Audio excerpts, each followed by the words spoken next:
And we are in the building. We are in the building. And the chat is looking mighty empty early. It's looking mighty empty early. I don't see Raj. I don't see what's the dude named G. Where he at? He told me they hustle hard. That's what he told me.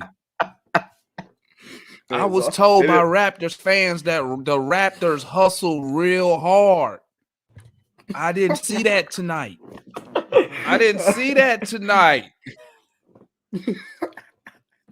That's all I'm asking. Where is all this hustle? They hustle to another 30-point loss. We whip they ass. I mean, no ifs, ands, or buts about it, family. We beat the brakes off these dudes, man.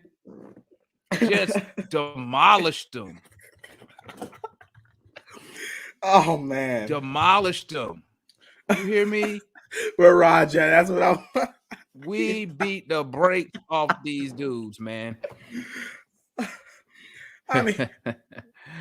We beat the brakes off this dude, out of these dudes, man. Trae came back for us. We beat the brakes off of these dudes. They look hopeless. Oh, man. They didn't even have any hope after that second half. After the third quarter, oh, man. Where the hell is Rod? That's what I want to know. I don't care about nobody else. Where is he? Where is G? Where is Raj and where's that other dude? It's mighty quiet in here, man. Mm-hmm. The Raptors fans usually they be deep up in here. It's when we play them. Now they quiet as a mouse right now. I bet Raj is in the chat probably typing where they at? Raj probably typing some essay about and giving excuses on why they lost. He probably thought OG was Raj probably back. Raj up in here. He probably on a burner account right now. He probably on a burner account right now. He probably told some. He probably typed OG was out back to back. We just didn't get out. If we miss our best defender, OG is no. Man, listen. Hey, them look, boys came out. I hope and Raj we is slapped in the crap out them boys. He ain't Raj scared to talk. Where he at? He even came into the pregame. He probably done went to bed, bro. He probably went to bed. He was talking cash, bro. Where are these Raptors? Where are these Raptor fans that be all in the comment section talking trash? Let me tell you something. We put what's his name, Gary Trent Jr. Put him back in his place. We put Fred VanVleet back in his place. See, I can win doing all that. Exactly what I said, man. When you hold bums like Gary Trent Jr. to what they really do, you can win. But see, last game we let Gary Trent Jr. go off, and them Raptor fans, they was like, "Oh, Trent Jr. That's his third 30-point game." Everybody try and hear that. Let me bring in my guy, Lou. Starsky. Let's get him in the building. My guy's in the building. What's good, family? How you doing? Doing pretty fantastic. Lou? What did y'all think of that performance? Oh, yeah. Lou, hey, we got to get ready to go at these Raptors fans. Oh, yeah? Ass whipping. Yeah. Well, you know, I would like to say I would temper our excitement because that boy OG didn't play, and he has really been an Achilles heel for us when we play. Every time they need a big basket. What's OG that? Ain't no difference maker. OG ain't a 30-point difference maker, though.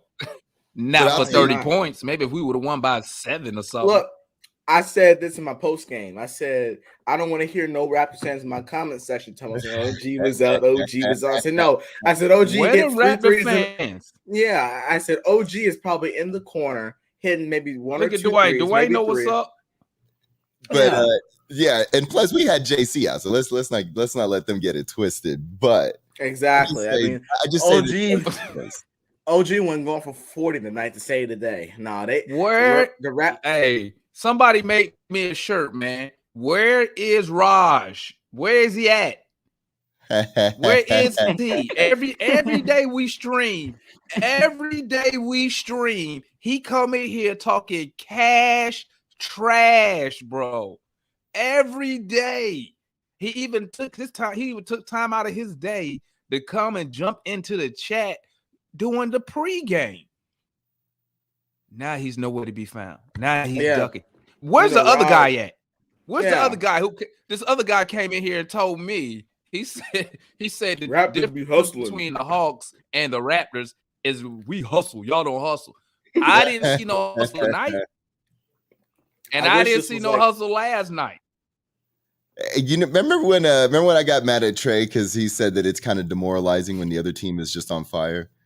Well, there was a moment where I think in about the second quarter where Trae was making moves and he was just playing with his food at this point. I mean, you could just tell he just was like sitting there just like a little kid and just toying with whoever they threw in front of him.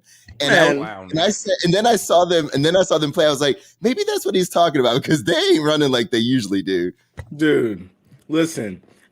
Raj got the nerve to be like, man, Ice Trae what? Did y'all see when Trae did Ice Trae? Go ahead. Hey, did y'all see when Trae did the little who was on it? Was it Boucher? Was some dude on the man? He hit him with that he crossed him up. The crowd was like, ooh, and then he pulled it back. And then he went in again, and then he hit him with that spin move with the and one. I was like, oh, he clowning.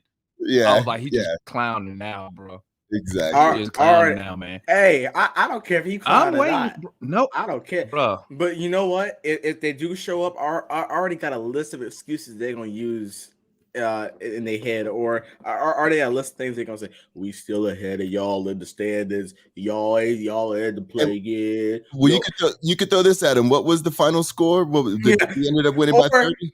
Or here's another one. Do we end up winning by 30? Because this will be the first time in their franchise history that they lost 2 30-point games back to back. Oh well, you know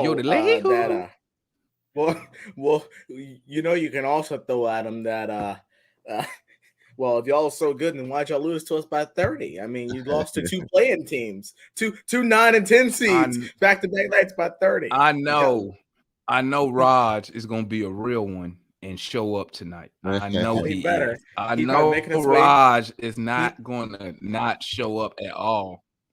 And he said he must be crying. Man, I know Raj. I know the Raptor fan disappointed. Not only did they lose, they got blown. Bro, they look like, I ain't even gonna lie, bro. It looked like the Raptors quit, bro. In the third quarter, like they quit. They was like, man, I really do agree. It's done deal. They had one more heartbeat in the fourth quarter, around 9 minutes. But yeah, I agree. I have a couple of things going on with y'all, for y'all. The first one is, if we would have talked about it at the beginning of the right before the All-Star break was over, you know, if we said, hey, we split this, you know, these 2 games coming out and look good doing it, you know, the second half is going to be good, and we did that. We split between the Bulls and the Raptors, who had been giving us trouble. I think that's a good way to come out the gate. And the other thing that leads me to is, does Trae need to rehab his relationship with the refs, because it clearly cost us the game against the Bulls, where they just didn't give him that because you know, fuck it, it's Trae. They missed a lot of calls for Trae tonight. Yeah. Well, that's what I'm saying, is like he gets a lot of that. And I think because of his nature and the way he reacts and is reactionary towards these guys. Because I remember that you got to remember they're humans too. Mm-hmm.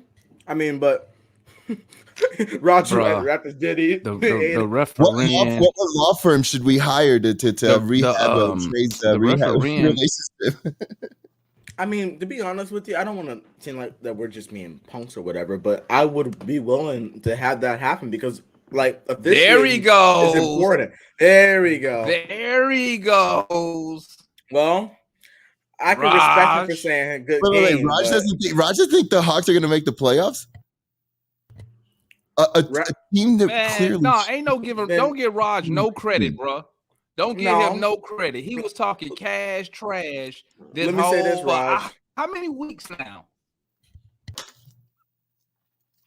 Wait. Raj doesn't think the Hawks are going to make the playoffs? Well, if that's the case, Raj just lost to a non-playoff team by 30. If that's the case, Raj, you just lost to a non-playoff team by 30 with no John Collins and no Lou Williams. I think that you all are a very terrible I'm waiting for team. Raj excuses. That's two 30-point losses. Why they lost. No excuses on that. OG Anunoby was out. We came off a back-to-back. Y'all were 2 hours north of us. Be quiet. Talk about you came off a back-to-back. You were 2 hours north of us up there in Charlotte, getting whipped out there. And then you came down here for a butt whooping. We still on. I knew that one was coming too. 2-1. All right, Raj. We play you all in from a week. We play you all. We still rusty. Man. Yeah, right. We still rusty. That's right. So Raj, so I think every team in the NBA was on All-Star break, and y'all home court advantage back-to-back games. It's not complaining about the schedule. It sounds like someone who is scared of the playoffs. But come on.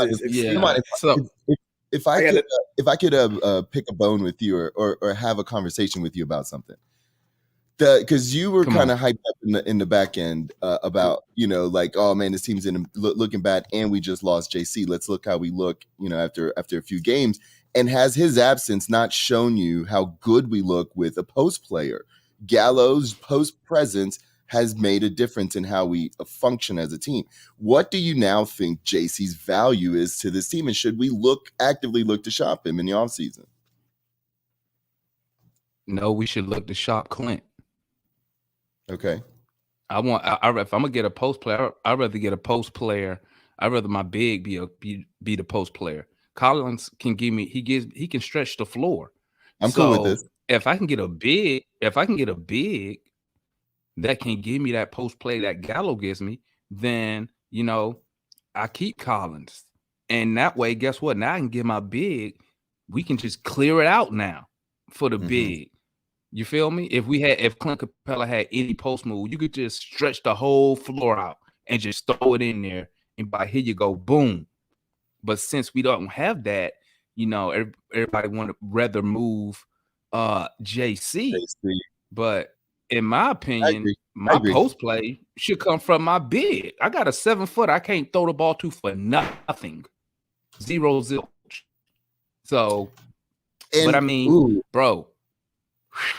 That was a good ass game. We deserve that fucking ass whipping. We deserve to whip their ass.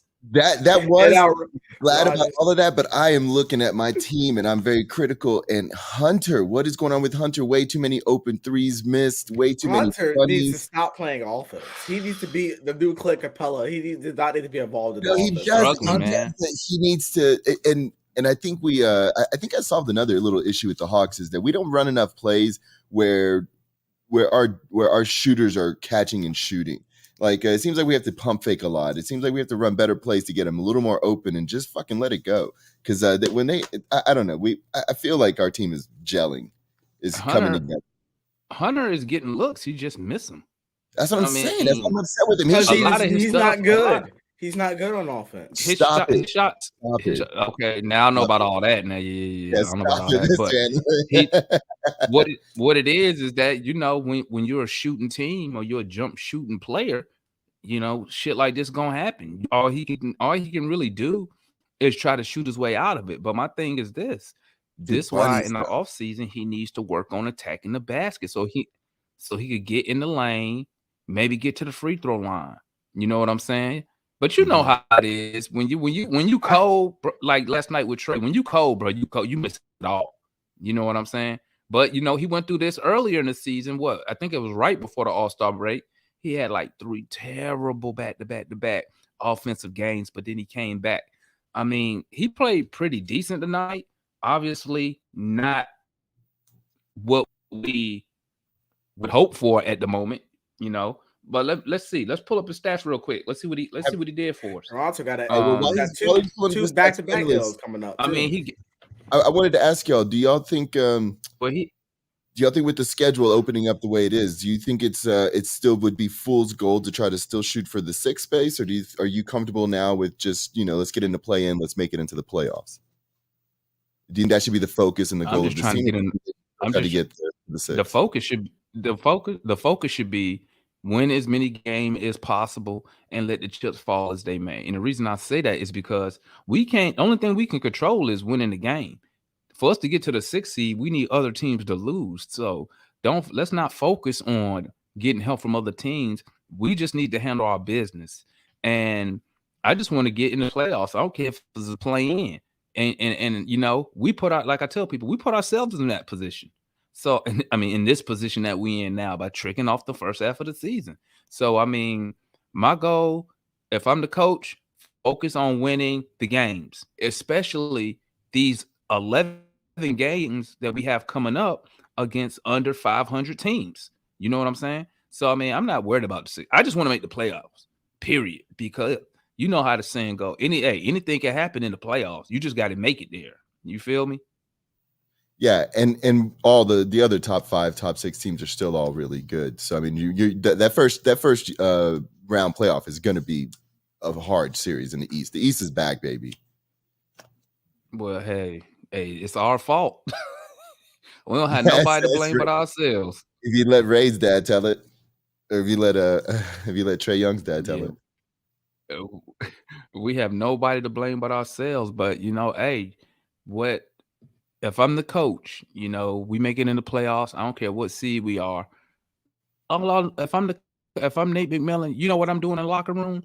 Playing all our road victories in last year's playoff run. I'm replaying all of them to remind the guys that at the end of the day, it really doesn't matter. Home court doesn't matter if you're a good team and you play smart, fundamental basketball. Now, does the crowd have a small effect? Yeah. But I mean, guys like Trae, if he really want to be like with the Mamba mentality, if he really want to be the so-called villain, that's where he's supposed to thrive at, on the road, shutting up other teams and their fans. You know what I'm saying? We started off on the road last year. This would be a great opportunity. If he really want to put his name on the map. Hell yeah, we played all our shits on the road last year, every last one, and we won game 1 against New York. We won game 1 against the Bucks, and we took game 1 in Philly. Then we won all 3 game 1s, if I remember correctly. Mm-hmm. Yep. Yeah. Look. So I mean, I'm not scared to go on the road in the playoffs. I'm not either. Because I mean, look, I kind of knew going into this game that we were gonna eat the Raptors for dinner because just looking at Toronto, looking at their stats last night, it was like, this team is so beatable. Toronto thinks they're so good and they're not. Like, you could see their facial expressions in that third quarter. They didn't even know what was going on. I mean, they were laughing back. You saw Nick Nurse; he was like, "What in the world?" Like, they didn't even know what was going on. I mean, so I mean, look. Well, I think what happened is we had a coaching battle go on in this game, and at first, what they were doing was attacking Trae Young, and it really worked at first. And the other thing that they were doing was allowing Pascal to roam, and what we did is put Hunter on that, and that shut that shit down. So, I mean, it was a back and forth for a little while. The first 2 quarters were beautifully coached, but then we just got on a run and put the foot to the pedal. But Nick Nurse, actually, I was commending the first half and the first quarter, because they were doing something. They were attacking. They knew exactly what they wanted to do on offense, which was attack Trae Young, take the quick shots as soon as he goes under, as soon as the switch even happens. You either taking a shot or we have a mismatch. And they were running it to a really good success. And then we switched it up a little bit, and we had Trae, and Trae really, really stepped it up. He got challenged. His defense stepped it up. And with that step up on his defense, his offense became just really in tune, and the game switched at that point. And watch this, guys. How many logo threes did Trae shoot tonight? Not many. He wanted to. A couple of times when we were up 30, he wanted to make it 33. Exactly. When he like, played, really? There was a couple. There was one time smart ball, man. When he plays smart ball, there was one time it's when he doing that bullshit. Yeah, but there was one time he stole the ball from Pascal, and then Double O came there. And I thought he was going to do a little cat and mouse with Double O, and he just went and shot the 3. And Double O was like, "Come on, man, just give me a lob. I'm right here." If you go back and watch that. Look, Trae Young played like Trae Young tonight, and that's what. But and that's. If he plays that's what defense, I said he had to. Michael from my co-host on the other show, he says if Trae Young plays defense, we're almost unbeatable. Yeah. And when he don't take stupid ass shots, because you saw tonight, he brought out the whole arsenal tonight. You know what I'm saying? He had the floater game working. He was attacking, wasn't settling for stupid step back threes. You know what I'm saying? He played smart. And at the end of the day, that's all he has to do. And he still, without all the bullshit he be doing, he still end up with a 40 piece. You know, he took high percentage shot attempts tonight. That's why he was 17 for 24. You see what I'm saying? And that's what Nate McMillan need to be showing him, bro. You ain't got to do all that. You know, you want to do that showmanship mess. Do that when the game is already wrapped up, okay? But when he just played his regular basketball, attacking the basket, the floater was working, the layups was working. Boom, 40 and 11. His ability to keep control when he gets inside the paint. I've never seen anybody that small still control space that well. I mean, and then his ability to shoot off both legs keeps taller guys just off. I mean, he's unreal when he's on and he's located. He's unguardable, and it's crazy. I'm just like, there's no way he's gonna. Oh, he just did. It's that quick. You don't even get a chance to even say what's going on. He's impressive. He's really impressive. It's his defense and his commitment to defense that's going to win him championships or not. There you go. And like I said, we not expecting him to make no all defensive team, but what I expect when teams zero in on him, I expect him to take it personal. You know what I'm saying? Put forth that effort. Like, okay, you gonna target me? Nah, Which is part of telling, his, you know, which is part of his that Mamba mentality, right? Sorry. Yeah. I mean, you know, sometimes when he want to do the real Mamba mentality, that shit he did the other night wasn't Mamba mentality, but that was ego mentality.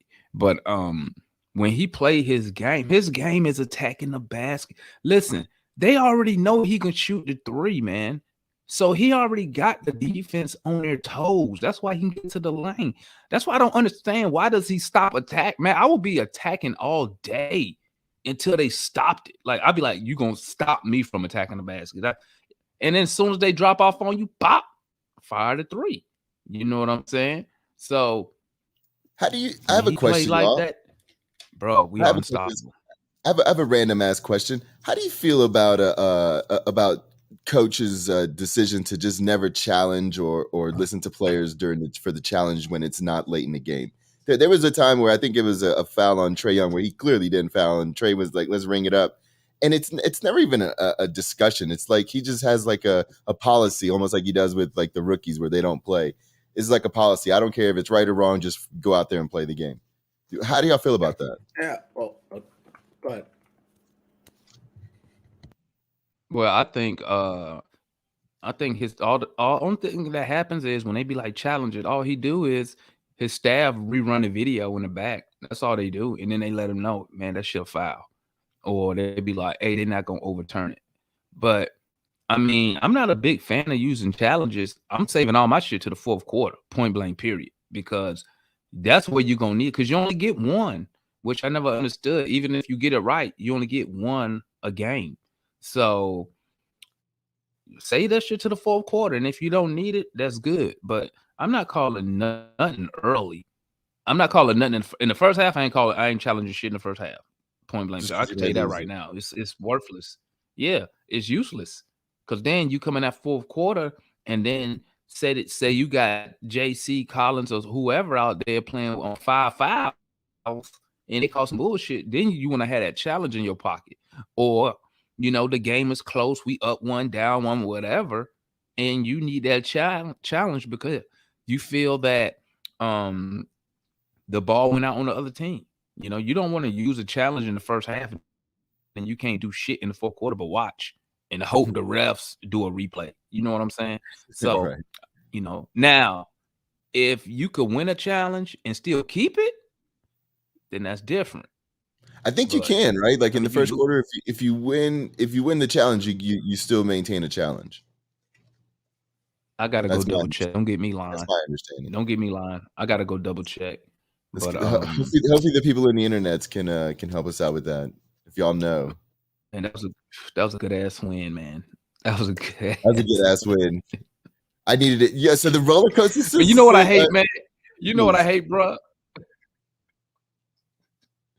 The roller coaster these motherfuckers will have you up here 1 minute, yeah, and then down in the dumps. The very next game, they'll put you right back in the dumps, man. Like, yeah. But man, that was such a. I'm glad we came out, man. And when we took control, and we didn't let up. You know what I'm saying? That's what I enjoyed.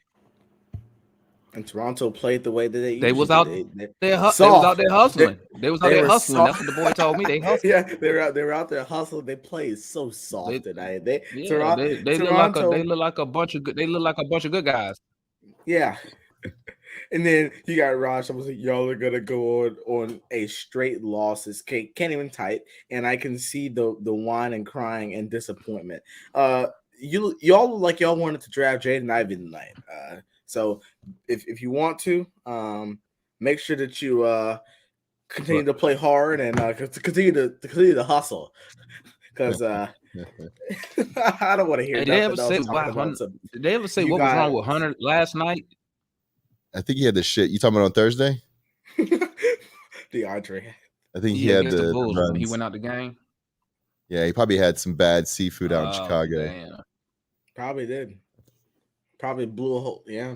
That's why they come back. His uniform is probably all messed up. Yeah, when that happens, it's a wrap. Look at this. You ain't making no playoffs. All right.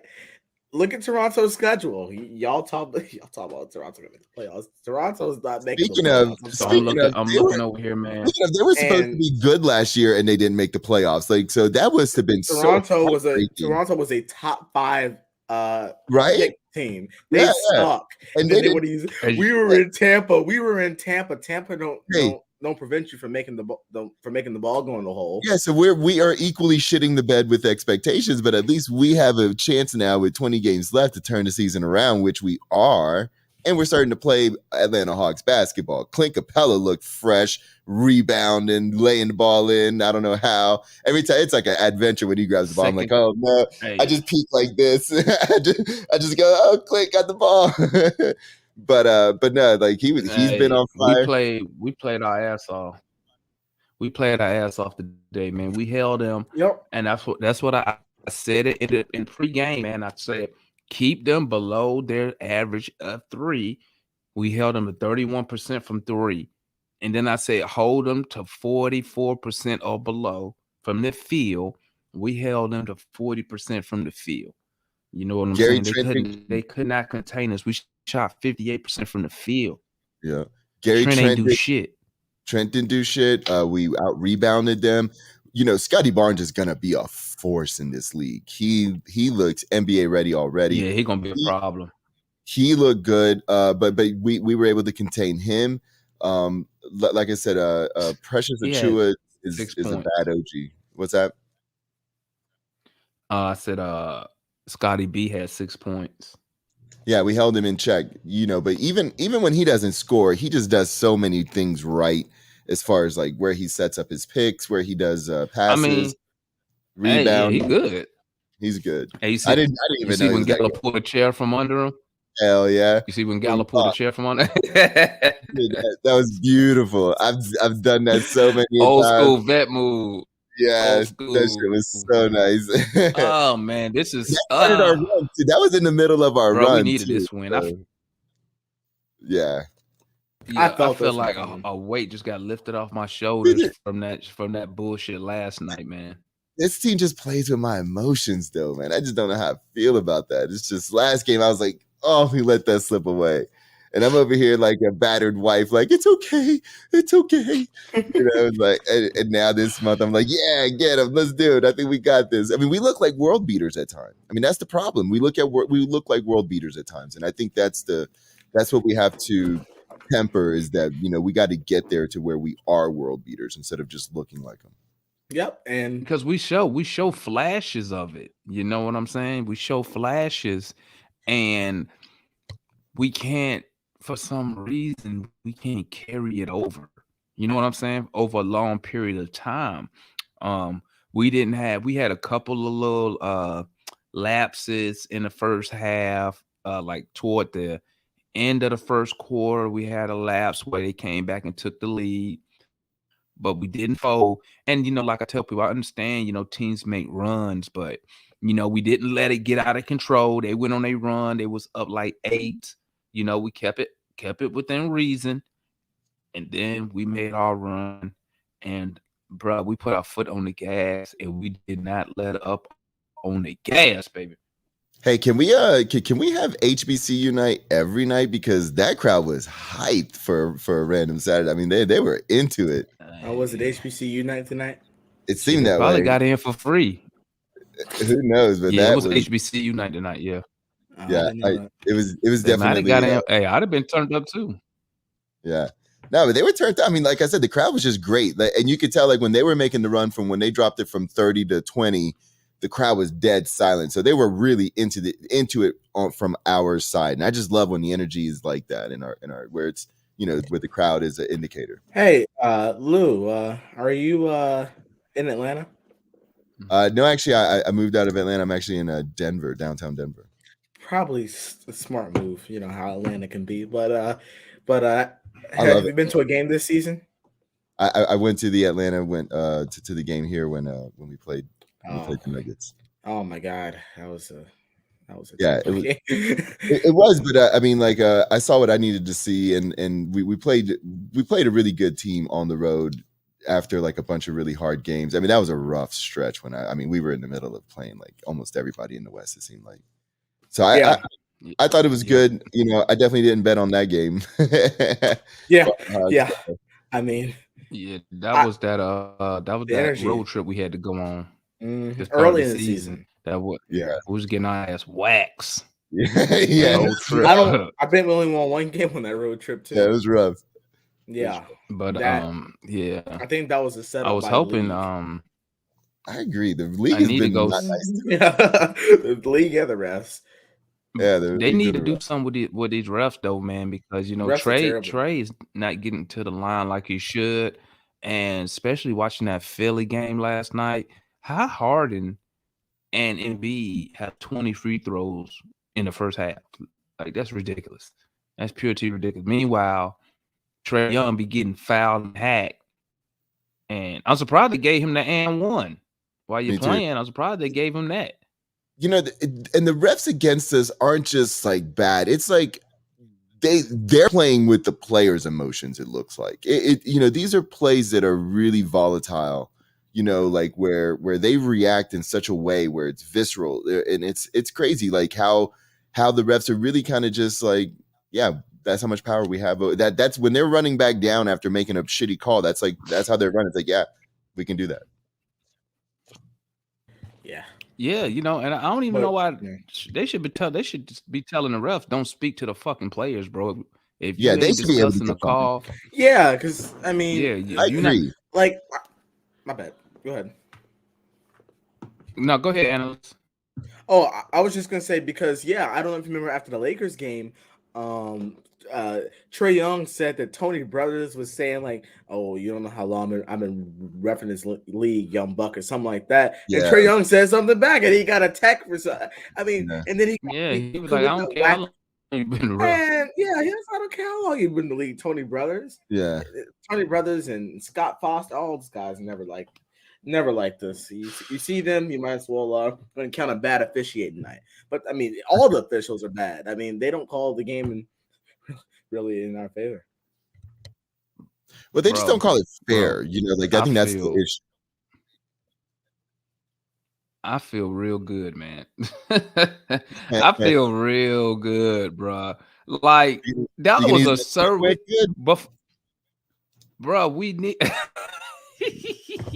It's about that time for me.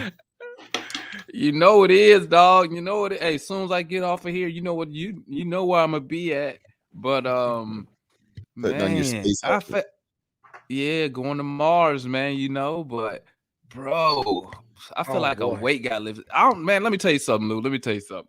I don't know why I'm so emotionally invested in this freaking team, bro. Like, I felt like with this win tonight, and since it just wasn't a regular win, it was just a demolish. I feel like a whole weight just got lifted off my shoulders, bro. Like, I got some room to breathe in now. Now we got something to work with. You know what I'm saying? We got something to work with, man. Let me ask you this, Damon, because you and I have been, and it's just the youth of the analysts here, but is it interesting to have a superstar again where like basically the whims of the team are basically pinned on this one guy who's obviously the guy? It's like we haven't had an obvious guy like this where he can take over a game and you want him to, you expect him to. He doesn't let you down. Is it stranger to root for the team with this type of player on it? You know what, man? The funny part is like how people hate Trae Young, man. Like usually I'm always on the side hating a superstar. Like when I used to hate LeBron. I only hate LeBron when he played the Hawks, but like when he put us out the playoffs, I was so mad at LeBron James. When we back in the day when Orlando Magic, when they swept us out of the playoffs, I used to hate Dwight Howard. Yeah. But now we have a legit superstar, right? That is known outside of Atlanta. Okay, outside of Atlanta. And he's not a fringe type player. Right. Like Joe Johnson, even though he was an all-star, he was like that fringe star player. You know what I'm saying? He was a number 2 masquerading as a 1. Yeah, good player, but not a superstar. He's not somebody like I'm gonna keep it real, right? Personality. I fucking hate the all. Hey, look. I hate the All-Star game, right? I hate it. I think it's a waste of time. But when I see Trae Young out there wearing that Atlanta Hawk gear, I'm sitting there thinking like, I wonder how much merch he's responsible for, bro. You know what I'm saying? Like, it's a lot. We never had a player who could push. We never had a player that could push merchandise like that, bro. Mm-hmm. So, and the league respects that. They look at that. Trust me, they look at those numbers. The reason why we got those TV games this year scheduled and why we should look forward to many more national TVs in the double digits is because Trae Young sells merch. Yeah, and I remember when he was at Oklahoma, and I remember when Los from the group, when he said we was going back and forth about who we gonna draft, and I was like, man, I don't want Trae Young. That dude terrible. And I didn't want him. He was like, he said, hey, that dude is box office. And sure enough, this dude is box office entertainment. And you know what?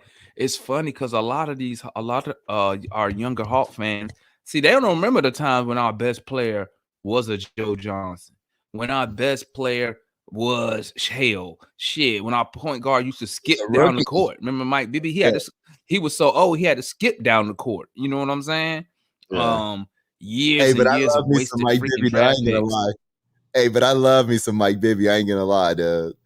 Bro, I ain't gonna lie. When Bibby got here and we got that AC, I mean, that was like everything at that time. Cause we ain't been to the playoffs before then. It was like 8 years. So I mean, I give Bibby and them credit for jump starting the organization. And Bibby was such a winner. I wish we could have got Bibby, maybe 3 years a little younger. When Memphis got him. Yeah, man. But so hey, but tonight, man, that boy Trae put on a freaking master class against and look, they can't say nothing. Van Fleet played, they best player played in Siakam. Trent Jr. played. What do you think about Coach having to bring Trae back because we couldn't break the press and they dropped it down 10 points? Do you think that's an issue? Well, it's an issue it's an issue that we already knew of. We already know that. That's why I don't understand why Travis didn't get us another actual true point guard. You know, playmaker. Maybe he thought Sharif was gonna be that. Yeah. Maybe he thought Sharif was gonna be that third guy, that third guard. You know, that's what I'm assuming because he went and got DeLon Wright. You know, Skylar Mays did a little thing out there. Well, then that brings up an interesting point that I think Kirkshin brought up, which is, are the Hawks operating not at a maximum efficiency with communication between Nate and Travis Schlenk? Because like it just seems like the groceries aren't really matching the philosophies. Like if you knew Jalen Johnson wasn't going to get traded or wasn't going to get played, and you got such a valuable pick like that, why wasn't he traded, packaged up to bring in something else? You know, like why aren't these guys like on that same page of knowing that the type of guy that they're bringing in is good? Like none of that. That's the only thing that really doesn't jive with me right now. Well, first of all, you got to figure out one, why isn't Jalen Johnson playing? Okay, that could be anything from Coach Nate. Maybe Nate say the dude ain't ready. You know what I'm saying? Well, tonight I saw Mays having to correct his position. I saw Mays having to correct JJ's positioning on defense like 3 times, and they only played like 2 minutes. So maybe there is some, you know, fundamental reason, but on JJ's side as to why you know what? And you know what? That's cool because JJ don't really get burned with the Hawks. All his burn come from College Park. Now, what that tells me is the Hawks and College Park are the philosophies the same. Because they should be the same. Your G League team should mimic everything the first team does. Just like down here in Texas, the Spurs, they 2 hours from me, but their G League team is only an hour away, right north of Austin. So I went to a couple games since I've been down here, and bro, they look like the Spurs. Like the way they run their offense. So that way, guess what? When you do pull somebody up, they can just fall in on the game plan. You ain't gotta teach them nothing. So that could be a disconnect right there, you know. But maybe that's why Nate didn't clear the bench till 2 minutes? Because I thought he should have cleared it with about 5 minutes left. But I mean, they had to bring Trae in. It just seems like he was waiting for them to give up before he was going to take his guys out. And I just thought we should have just been like, all right, we got this, you know. Or you know what else I was thinking? I was thinking like maybe Nate making them boys play all the minutes because he's like, hey, y'all need to play 48 minutes of basketball. Keep your ass out there. Let's keep it going because let's get that out your mind. Oh, the game's over. The game's out. Let's get that out your head. Because he could have took Trae out 4 minutes, but he kept him in how long? To what, like the 2 minute mark? So are you gonna start going and he was still getting buckets? You're gonna start going through the individual performances because I'm curious as to what y'all think about Herder's performance. I thought, look, I mean, I can wait. I can wait. Start it right now. Let's go, family. He came on that second half. No, we can knock it out with some shots now. Go ahead, analyst. No, I was just saying Herder came out in that second half. All right, family. Here we go. Player ratings for this evening. Yeah, he did his thing. He did his thing, man. Luckily, we did what we had to do, and we put the game out of reach early. Yeah, I mean, he did his thing. He didn't fuck around in the third quarter neither, like we usually do. Yeah, we okay, guys, let's go. Here we go. Player ratings. Damon, I hate doing this to you. Drop your player ratings in the chat.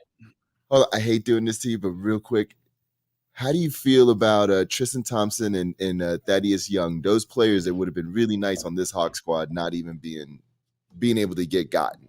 Like, do you think that's something we didn't go for? Just real quick, I did want to get into that before we got into the player ratings, but like, I see these guys on these different teams back to back. I think I'm like, why didn't we do something like that, bro? Bro, if you Tristan Thompson, would you come to a team under 500? At that point in your career, no. especially. I mean, there you go. Like, ding, ding, ding. So it don't matter what we said. Yeah, I mean, like I was gonna say, like the way I describe the buyout market, I've said this a bunch of times. The way I describe the buyout market is a group of players that have a whole bunch of player options in the off season. So basically, they're not gonna go to a place that they're not gonna win at. That they don't feel like they can win a title right then and they're like, yeah, that's the same thing. That's the same thing I thought. I did. Y'all just confirmed it. I was like, damn, we're just not there yet. You know, it's like these guys just. It's too many contracts down the list before they are making their decision. Okay, Rod said I didn't do the player range. Oh, I can do the player range for last game right now, Rod. You want to hear him? Here they go. 0 for all of them. Bam.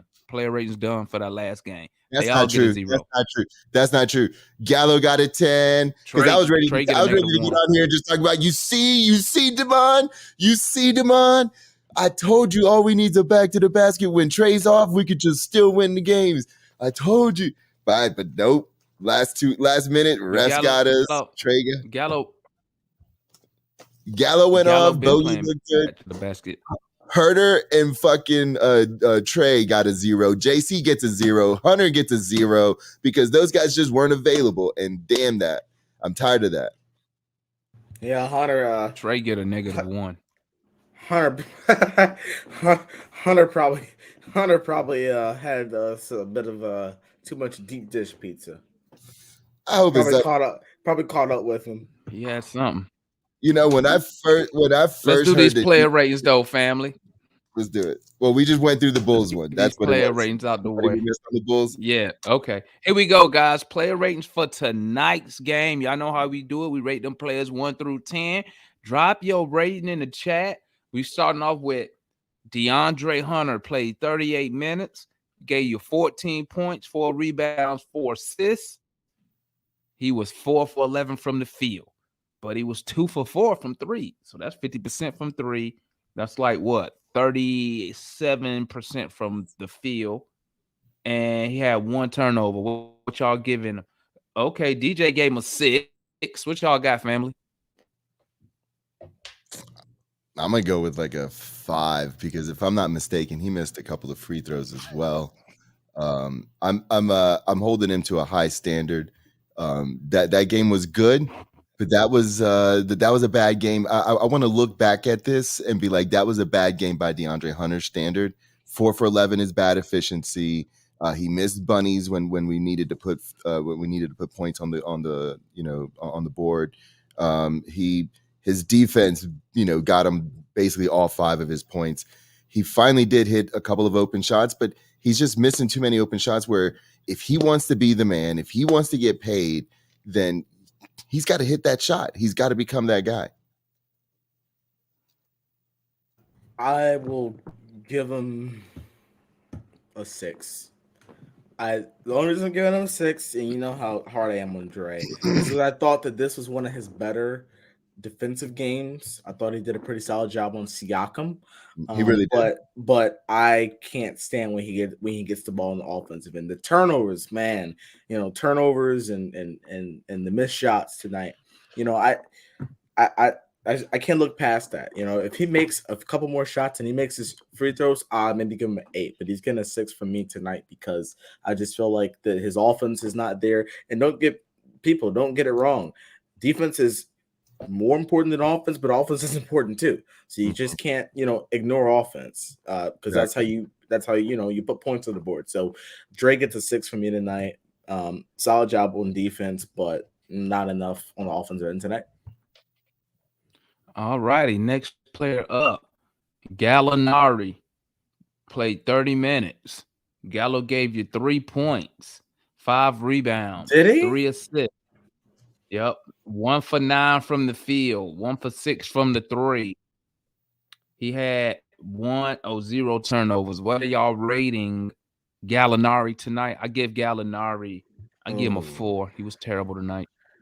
Well, God, I give him a 6. Yeah. If you want to think about it, analysts, I'll go ahead and spurt off some things about what Gallo's game does, where it's not going to come up on the stat sheet. No, plan on giving him pretty close to what you gave him. So yeah, and I just think like even besides the points, he took all the shots that the offense got out of the play. He took all the right ones. He missed them. Normally those go in, but he took all the right ones. He didn't force anything. There was a couple of times where he was demanded to be the playmaker, and he took it upon himself to get into the lane. He still finds other people. He still makes the pass before the pass. He gets to score several different times on offense. Like he just makes the right reads, and I think he keeps our offense flowing because of the gravity that he draws, and he used it tonight to his advantage. And the missed shots, unfortunately, but when you're already established in the league, you even taking those shots is good for our offense. And so I thought tonight, I did, he pulled the chair a couple times when we needed a run. I thought he instigated a couple of things. I thought he just comes with the bravado that we need. He just has that vet leadership, and it shines. And I thought tonight it held everything together. So he gets a 6. So I'm gonna give Gallo the fact that I didn't even know that Gallo scored only 3. I know. I definitely thought it was 12. Dude, I could have sworn it was a lot more. That's how effective he was tonight. Exactly. Like he doesn't have to score to be effective. Like, to be honest with you, I don't know if you all saw Scotty Barnes thought that he could back Gallinari down. You're not backing Gallo down. He stayed in one place and then Gallo poked it away from him. And he poked it away a couple other times on a couple other players. Yeah, Gallo's getting a 7 tonight. Gallo's getting a 7. I was going to give him a 7, but I dropped it down to 6. And MI, he gets a 7, but you know how I feel about when I hear stats. But to me, there was just something else about Gallinari's game tonight. I even mentoring Big O after Big O blocked a Chua shot. So I saw that. I thought that was mwah. Yeah. I mean, he was still getting his ass. He was like, "You were in the wrong position. You know you were in the wrong position. You blocked the shot, but I don't care." And he's like, it was beautiful. Gallo is that Gallo is one of those guys. It's like you almost want to keep for like years. It's like forever. He's like Kyle Korver all over again. All right. So we see that Lou and analysts thinking highly of Gallo, but the chat thinking totally different. But we move on to the next player. Our next player, everybody's favorite, Clint Capella. 18 minutes, 8 points, 9 rebounds. Led the team in rebounding. 0 assists. He was 4 for 5 from the field. He had 0 turnovers, and even added a steal tonight. Yeah, I'm giving in my eye, Clint Capella. I'm giving Clint Capella a 7. I give him a 7. Originally a 6, but since we won, I add a point to it, so that's a 7. He looked good out there, man. Early, he was aggressive. He looked like he had an extra little spring in his step. You know what I'm saying? Especially at the beginning. So he kind of set the tone early, as far as the effort. What y'all think? What are y'all giving Capella? Analyst, you want to take this one on first, or you want me to go? Because when it comes to these our interior players, if I don't notice them, then I'm starting off at about a 6, because like as long as they don't get in the way of what we're doing on offense, then I'm cool. And Clint, like I said, he looks spry. The last couple of games, like his quick hops are back, where he out jumps him the second time. I'm noticing him getting the balls. Even when he's beat, he's making them work. And he's a body that comes in and does that and is cool with just doing that. So we don't need our big men to need the ball. And he's unfortunately not a guy that we can dump the ball to and get some playmaking as well. I mean, if he was, he'd be a way higher paid player because he does this job so well. So I'm going to keep it at right around a 6. You don't do half points, do you? Nah, But see, that's what I gave him. I gave him a 6, but see, since we won, I'll always add a point. So he gets a 7. So you gonna add a point for the victory, or you just gonna leave it at a 6? I'm leaving it at a 6. I think the 18 points is disappointing. No, you know, he didn't score 18. Not 18 points. The 18 minutes. He had 8 points. The 18 minutes is disappointing. And I don't know if it's due to, management or whatever, but the fact that his numbers are going down and he's like the double O is just coming in and just outshining him. It's like we're a better operating machine and with more options and versatility. And not only that, but double O does the job of reading and playing more than what just his position is, and it shows on defense where he's covering one or two players, and we just need that right now. And I just think the fact that his minutes are going low shows that he's a movable piece as well. Rashad, make sure you can hear me. Clint Capella is getting a 5 tonight. Clint Capella still will not get a high grade from me as long as he cannot do something with the ball. I mean, rebounds are essential. You're a big man. Every big man gets rebounds, so the rebounds don't stand out to me. The points, half of those were Trae Young pick and rolls. Just lobs so ashes. He was almost not even there tonight. I mean, Big O could have started and played 48 minutes, and we would have just been fine. I mean, yeah, I noticed Clint being out for a while. This is showing you that Clint Capella is becoming less and less involved in what we're trying to do here. To be honest with you, I see really taking that next step in his career, and he could be our center for the future. Even though you know how much I hate looking at the future, he could be our center for the future. And Clint Capella is looking real movable this offseason. Yeah, and you know what? Double O is decisive, and if he's going to shoot the shot, which sometimes he makes, sometimes he doesn't, I don't mind because it's how quick he shoots it is all you need. And I think I like I said, the double O is definitely. God, he's a breath of fresh air. Yeah, look at his numbers. So well, he plays the game so well. Speaking of double O, that's who we got up next, family. Next on the player rating is Onyeka Okongwu. 27 minutes. This is stat line now. 27 minutes. 17 points. 7 boards. 1 assist. He was 6 for 6 from the field, 5 for 6 from the free throw line, 3 blocks, 1 steal. That dude filled up the stat line. I'm with Dwayne and Drummer Boy. I'm giving him a 10, baby. A 10. Yeah, baby. Oof. I'm going to go with the 9 because I want him to work. I'm going to go with the 9. Go ahead. Hey, I love it, dude. If I can wax a little bit more poetically about Double O, I would, because like I just think he is the type of player that just gets it. He takes this as a profession. He's gifted. He's really smart. So he plays the game where you can see him thinking and trying to outthink the guys, and you could see his cat and mouse game play off later in games, like.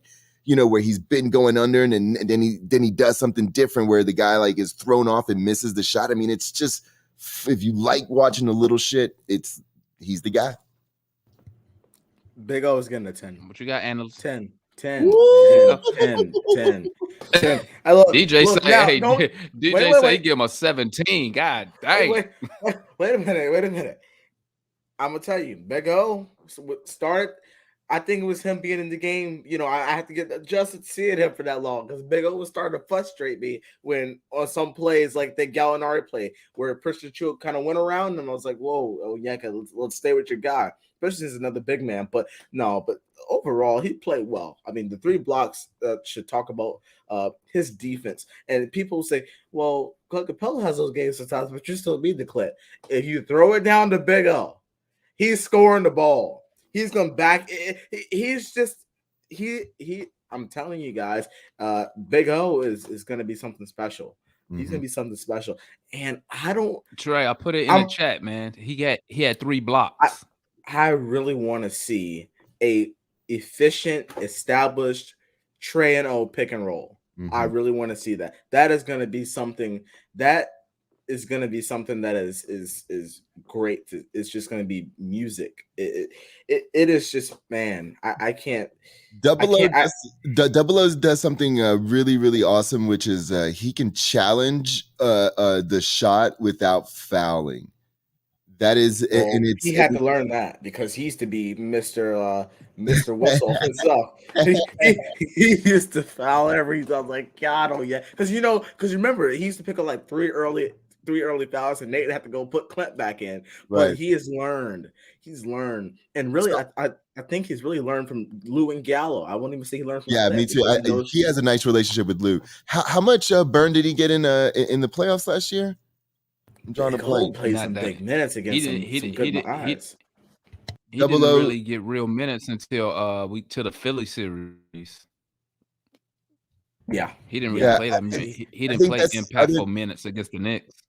That's the other thing about Double O is that he has the right mindset for big game and big stage games, without having to have the accolades at the end of the game to feel he was successful. Like, man, I'm just telling you, I'm super excited about this guy. I remember when we picked him, I really wanted Tyrese Halliburton, but it took me only and normally I'm the biggest critic, but it took me like 5 minutes to be like, you know what, I'm okay with this pick. I'm good with this. Yeah, I was excited when I saw picked him because. Go ahead, analyst. Oh, I was just saying that a couple weeks or a month or two before the draft, I was looking at some prospects that at the time I know we had the number 6 overall pick, and I was looking. I was like, man, I said this kid out of USC is really good. I said, I know we have Clint and everything. I think Clint was still injured at that time, so I was looking at Onyeka, and I was like, he could be a really nice piece. And I'm not going to tell you, I'm not going to lie to you. I did not look at Tyrese that much. I didn't see him go. I didn't see him going in our range. I didn't see him pick worthy. Well, with number 6 overall, and I'm glad we didn't select Killian Hayes either. I'm glad that we went with Double O. To me, I think that we got the best player available at that point. If you look at it now, don't get me wrong, Tyrese is really nice now. I mean, Tyrese is like a player now. Tyrese, all right, but he cool and everything, but like I'll be saying, F that dude. He want us to draft him, F him. I mean, I understand his point why, but all right, family. The next player we have up next for the ratings, Kevin Huerter. Kevin Huerter gave you 29 minutes. He had 14 points, 4 rebounds, 3 assists. He was 5 for 9 from the field, so that's over 50% from the field. 4 for 7 from 3. That's over 50% from 3. Let's see. 0, I repeat, 0 turnovers. Kevin Huerter gets an 8 from me. Talk to me, Lou. I think that's a fantastic place to put him. I think he got an 8 from me as well. He hit open shots. I saw him moving his hips and his little old feet today on defense. The effort was there. The mentality was there. The look was there. I'm already, JC and Trae Young taking this referee antagonization going on. I don't need to see Huerter doing it. I don't need to see all these other secondary guys start to do it. And for a little while they were, and now when he gets his bad calls, he just shuts the fuck up. Sorry, I know it's a family show, but he just shuts up, goes on and does his business. Attacking Huerter, it's just playmaking Huerter. It's what we need. It's I don't know. He's pseudo Trae Young's Batman, or he's pseudo Trae Young's Robin. It's just for some reason these two kind of rub off each other well. When he's doing well and playing well, Trae Young plays well. When Trae Young's doing well, he plays well. They kind of just do it for each other.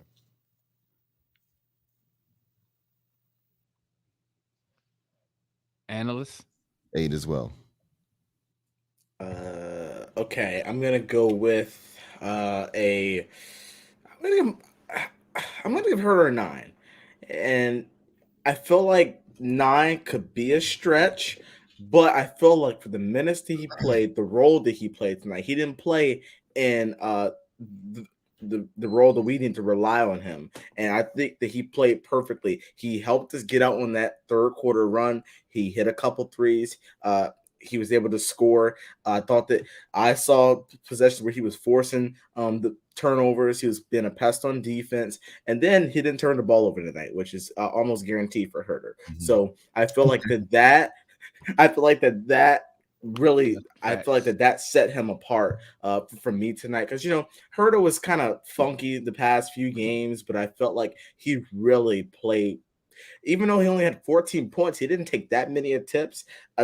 So I feel like I'll take 5 of 9 from him all day. Yeah, 4 for 7 from 3. Yeah, I mean, and one of my 4 for 7 from 3. Hell yeah. Yeah, 4 for 7 from 3, and I think one of them rolled in, rolled out. So look, I will take that from Kevin. If I don't have to get 20 and whatever tonight, I mean, from Herter, we don't need that. If everyone plays their game, and that's what you look at the stat sheet and see, everyone played their game tonight, and it showed. And Trae Young was our leader tonight, and everyone fed off of it.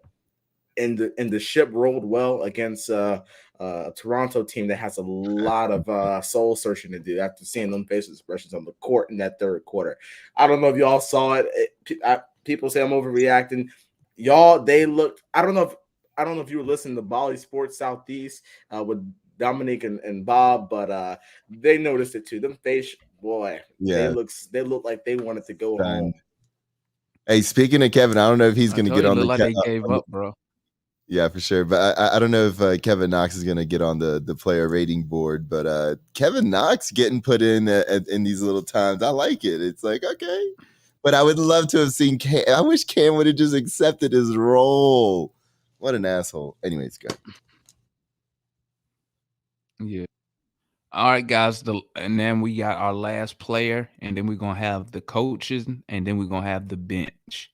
So, one reason I took I did O by himself because the dude is getting like starters minutes, so that's why I don't include him with the bench anymore.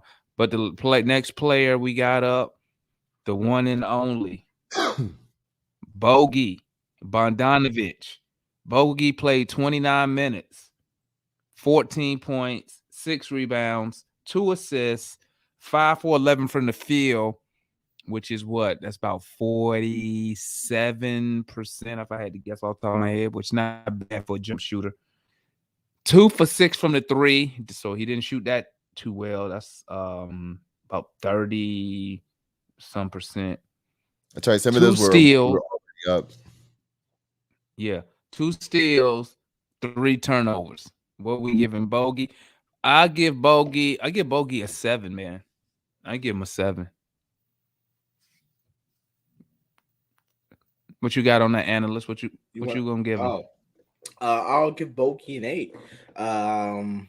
Not to just one up you on everything, but seriously, I'm giving Bogey an 8 because again, he almost falls in the same boat as her. He played his role tonight, and I felt like I didn't even feel like he missed a lot of shots. Like when I look at the stats, I mean, stats don't, obviously stats don't lie, but I didn't feel like he missed that many shots. Like I feel like Bogey made the right shots, and I think that we were not recognizing this new Bogey this year.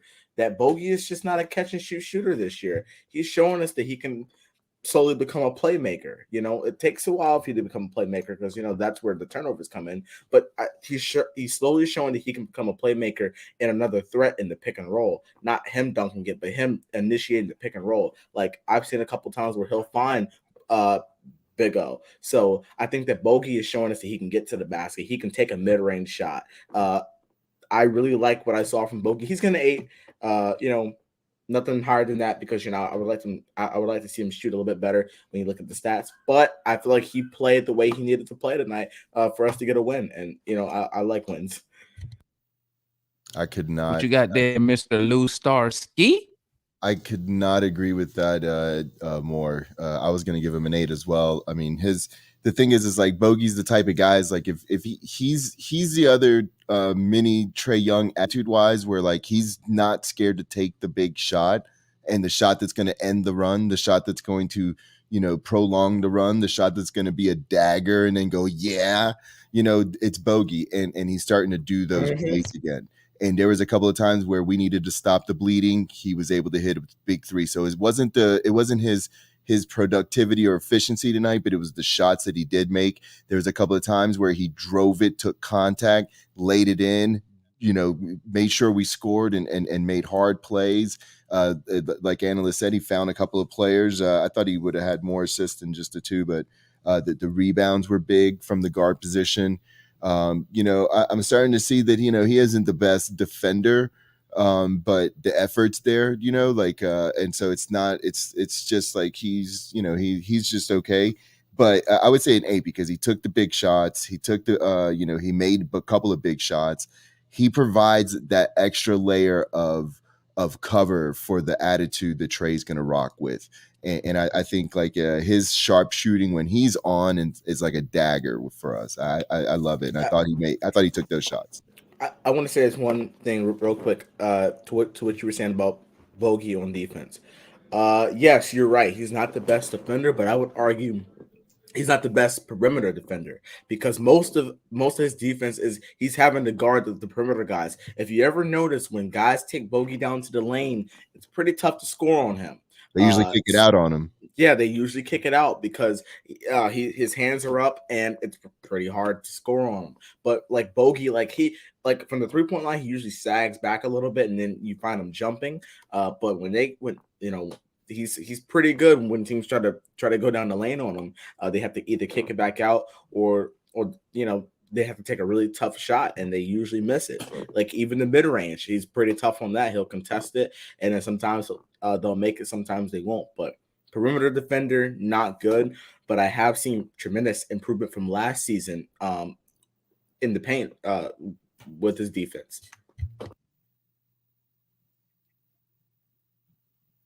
Did we get a stall? Next up on the ratings. Next up, what's up?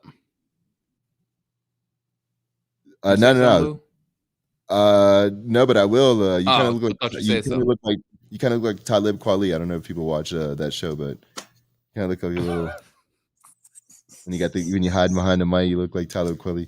Anyways, go ahead. What? Look, check it out. You got bars. Check 1, 2, 1, 2. Hey, we got bars over here. Bars. All right, next we got up family. Next we have is Nate McMillan and his coaching staff. So how we rate the coaching staff is do you feel that Nate had the team ready to play tonight? Did you feel that did you like his rotations? We ain't got to bring up the offense because I don't know what the hell we run anyway besides dribble, stand around. But to me, I think Nate, I'm gonna have to give Nate a 9, man, and I'm gonna give him a 9 because after that loss last night, the night before, we could have easily came out and came out with no energy. We could have came out feeling sorry for ourselves. We could have came out thinking that, we not gonna make it, we not gonna make the playoffs. We can't get over this hump. But I think Nate had the boys ready to play. And it's been a minute since I've seen this team come out in that first quarter with just so much energy. Just getting up and down the court, hands everywhere. You know what I'm saying? A couple steals early in the game. So I feel Nate had the team ready to play tonight. What's your opinion on that, analyst? Nate gets a 10 because he got a tech, first of all, but he made adjustments, and that was key. He made adjustments, and I felt like the adjustments were key tonight. And I felt like that he played well. He let a fire under the guys. Yeah, I'll go with. I thought that said B, but I'm assuming it said 8. But it's about an 8. For me because while I'm excited that he hasn't lost the team. And I don't know if that was what y'all both kind of were alluding to, is where, that he could have lost the voice of the team, and where he's like, hey, guys, it's okay. We lost that game. We played good, but let's get out there. Let's start off hot. He could have been saying all the right shit, and the team's like, yeah, whatever. but whatever it is, like they're still gelling together. They're still fighting for each other. So I really like that about it. I thought the another good thing was I mentioned earlier in the show. He was playing a cat and mouse game with another very good coach who specializes on maximizing matchups, and so I thought that was good to see. Good point. I thought that was good to see. In-game reactions, and having success with the decisions. I think overall though, like some of his policies of just like being so rigid. Some of his ideas of the veteran stuff, it kind of still shows, and I don't know, he doesn't have that. He's, even though he won tonight's matchup, he still doesn't have that feel of creativity or like it's kind of just like if the guys are on, he looks like a genius, like it's not like he's going to put his stamp on the game. So I give him. I agree with you, Lou. I give him an 8. I agree with you 100% on that, Lou. I agree with you. Now we got a couple of players. I'm not even going to say the bench, right? Because we know our bench really is Bogey and Big O, Double O, and Yucca, whatever everybody want to call them. But give me your quick thoughts. Give me your quick thoughts on these players' performance tonight, because they played in garbage time. So let me know if you saw something. Did y'all see anything with Jalen Johnson on the court? He only got 3 minutes tonight, but he did. He still was in 3 minutes. He was 2 for 2 with 4 points and 1 rebound. Did y'all see something with Jalen Johnson tonight? Besides, I know you pointed out the defensive lapse. He had to get told what position to be in a couple of times. But did y'all see anything else from Jalen Johnson? I saw that, and I'll say this: he takes up NBA space with his steps. Like his spin moves are effective.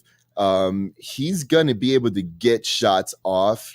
It really just depends on if he gets an opportunity and if he has the confidence in himself. His IQ, he kind of still is looking around, but that's okay because that's what you expect from someone who really hasn't played a lot in these settings, So I think everything that you could good see from Jalen Johnson, you saw in those 2 minutes, and everything bad that you would expect from a rookie that hasn't gotten a lot of playing time, you also saw that. I'm predicting Jalen Johnson will. Nah, I got something else for you there, Mr. Analyst. What did you think of Skylar May's performance? Talk to me, Analyst. I like Skylar May's performance. Look, I like Skylar May's. I like Skylar May's whenever he was replacing some guys. Whenever the guys out with COVID. Look, in my opinion, I agree with Jr. Skylar should replace DeLon.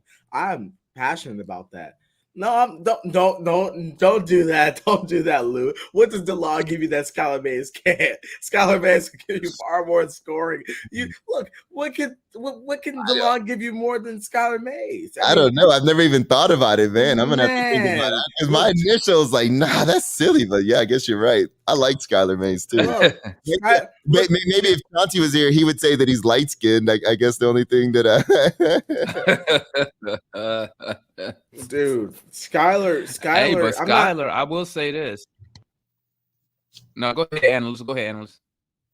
Oh, I was just saying that. Look, Skylar, like he doesn't have like the potential to like be a star, but he has the potential to be. If he gets the right minutes, he gets that confidence. He has the potential of being a really solid role player, and I think him as the backup point guard. I feel like that would be pretty good. Again, what can't he give you that DeLon Wright gives you? So he plays defense and he plays well. He's also got a thick body, and I like that. What we were talking about with Bogey is his strength from his core is kind of what separates him as a 6'5" guard over there. And Skylar Mays does have that too. Well, hopefully Skylar Mays, like I say, man, like I don't know why Nate doesn't get these dudes no burn at all, but I mean, Skylar been hanging around. They must think highly of him because remember last offseason we let old what's his name, Nate go. Nathan Knight, we let him go, but we kept Skylar. So he wasn't that good. That told me either Travis or Nate seen something in this guy to keep him around. Considering we just drafted another point guard, so they must see something in Skylar Mays, man.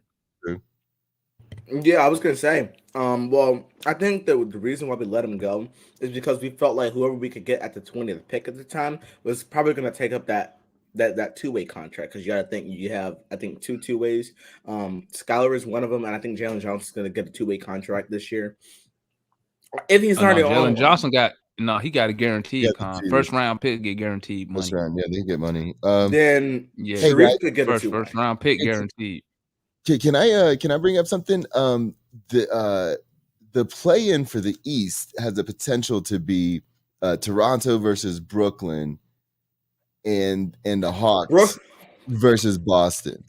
And these would be great games, to watch. They are. They would. Who do you think has a better play-in tournament setup, the East or the West? I'm really starting to hype up the East this time, because it's been a long time since the East has been even as good as the West. I think people are forgetting about that. I say the East, but the media are going to go with the West because the Lakers are going to be in that play-in. Everybody wants to see LeBron and what he can do. But real basketball fans should be looking at the East. You got each playing team has stars on it. Okay. Now we know, obviously, if the Nets was healthy, they will be nowhere near a playoff game. Play-in game. But it's gonna cut, bro. That shit could be. Hold up, Kyrie won't be able to play if it's in New York, so he can't play. So they gonna have KD and Ben Simmons. You have the Celtics with Jaylen Brown and Tatum. I think they lifted us with Trae. You know what? They probably did. Whatever. Don't even get me started. I mean, Lou know how I feel about that shit, but don't even get me started. I've already expressed my feelings about the vaccine. The playing games, the playing games is in the East. You have a superstar on each team. Each team in the playing got an all-star. So I mean, why wouldn't TVs? No bullshit. The East should be on primetime TV for them playing game. They primetime games right there. It ain't like it's the damn Wizards, without a Bradley Beal creeping up in there or something. But hey, I'm excited about it. Or the fraud Knicks. Oh, they done for, bro. They done for. They tank. They done for now, bro. Yeah, they need to be. Hey, but I'll tell you what, man. They hit on Quentin Grimes. Yeah, bro, that dude play hard as shit, man. Like, hey, he played hard. Like, I was watching him, and I'm over here drinking water. I'm like, God dang, let me get some water. Because he run up and down that court, man. He is constantly making the right they got play. some excitement. But you know what? The Knicks, just like the Lakers, their fans, they're impatient. So the fans want to win now. So, I mean, I wouldn't be surprised. And then you got a coach. The organization mess up and end up shipping out some of that young talent, because all New York, they just want a superstar. What if we went after this? What if we went after this? What if we did this? What if we sent JC over to? Or no, nah, because they can't. They wouldn't. Houston wouldn't take a Clint Capella back, so it would have to be like JC and something for Al Sengun, because Al Sengun offers exactly what the Hawks need. Even though he's a rookie, they're not giving that dude up, man. The worst place to go for young talent is developing. No, because developing teams, they'll be like, why would we give up this guy for your guy when we got our guy who's younger with potential and who don't make $25 million? So why would we do that? Why would we take on $25 million in money and we not even trying to win shit? We'll give him a couple picks and Jalen Johnson. No. I know, and I'm not saying no. I ain't giving him all that shit. No, they can keep Al Sengun. They can keep. They can keep. They can keep El Segundo, baby. We got the assets to make ridiculous offers to get whatever we want. In my right, but not to overpay for another rookie skill. When you want young talent, you got to go to teams that's trying to win, because they'll trade all their talent for a player that can help them win now. So I mean, you look somewhere like the Knicks. Who else? Who tried to win? The Lakers. You saw the Lakers gave up all their young talent just to get AD. Who else? That was a huge. Well, I heard something about getting AD here. I heard something about making a trade offer for AD, Anthony Davis. Yeah, that's what analysts want. That's what analysts want to do. What do y'all think about that? What do y'all think about that? I have offers. Let me tell you something. I write them all down. I have all. Hey, listen, bro. You can't have AD and Hunter. You can't have AD and Hunter on the same team, bro. That's like a buy. That's 100. That's 100 games missed right there between both of them. Hey, you know who's over there? Hey, y'all know that y'all know that meme with the dude with the yellow jacket right behind the tree. You know who's over there with that move is Emery. They looking at that shit like, bring him on. we'll do all sorts of experiments. Rubbing his hand, rubbing his hands like Birdman. Emery's like, bring on AD as a player. Yeah. But fellas, it's time for me to wrap it up. Hell yeah, man. This is fun. I appreciate everybody. Salute to the chat. Boom. Shout out to my guests, my boy Lou Star Ski in the building. Tap in with us every Wednesday. We do new pack rap. Come mess with us. I'm trying to keep my cursing to a minimum. But come mess with us every Wednesday. Tap in. Yeah, we go wild on that show. Tap in with the Atlanta analyst. He got his own YouTube channel. Tap in with him. He posts way more than I do. Every time I look at my phone, I get an update from analysts. Analysts with the update. So that lets you know that analyst is very active and in tune to what's going on with the Atlanta Hawks and the NBA. So tap in with them. Salute to the chat once again. I'm going to tap in with y'all. I'm about to take my nightly trip. Lou know what I'm talking about. About to take my nightly trip to Mars. So we're gonna holler at y'all. We're gonna catch up with y'all. Hopefully you're gonna use your quick. I gotta go get the small lighter, bro. Let me go get a small lighter. True that. I meant to actually throw those in there, but I thought I'd get in trouble. No, I'm gonna go get one, but I appreciate it. But so our next game, let me do a quick look. Looking like our next game, we look like we got Boston? Is that what it's looking like? That should be a W. We beat him twice this season. Should have been. What day is that? Look, what day Tuesday. is that? Let me look. Tuesday. We got a little break. So y'all know. So there's still not any team that scares me besides Philly and Brooklyn. Yeah. You know what? I'm not worried about none of those teams until we lock in a position. I'm worried about the play-in right now. Let's do the play-in. And then we can start looking at other things. Oh, who knows? Maybe we can go on another run like we did last year, 27-11. And who knows? A 7-game win streak would be great right now. Yeah. Those guys got to take it day by day. I can dream. hey. The fans can dream, man. The fans can dream. Yeah, man. Yeah, we could dream all right. Hey, we could dream. Hey, I done had nightmares with this team, so I'm done dreaming. I need to see. I need to see it in the flesh. But thank y'all for tapping in. Tomorrow's Sunday. I'm not gonna be on tomorrow. I'll be on Monday. We're probably gonna do another live. Me and analyst Lou want to hop in. And once again, fam, chat. Reminder: this is a fan channel. So anytime you want to hop in, until we get the phone lines going, we doing videos. So anytime when y'all see me post that link at the bottom, just follow that link. Come tap in. Don't be scared to come on the video and voice your opinion. Okay. But we'll probably go live sometime on Monday. I'm gonna take tomorrow off from being on the internet. Come tap in with us on Monday. We're gonna go live. Then on Tuesday, we're gonna do post game. Might do a pregame. Be on the lookout for that. I gotta see what my schedule is on that day. You got any last words, Mr. Lou Starsky? Hey, can I do a programming note first? like a little programming note just to tie into what you were saying.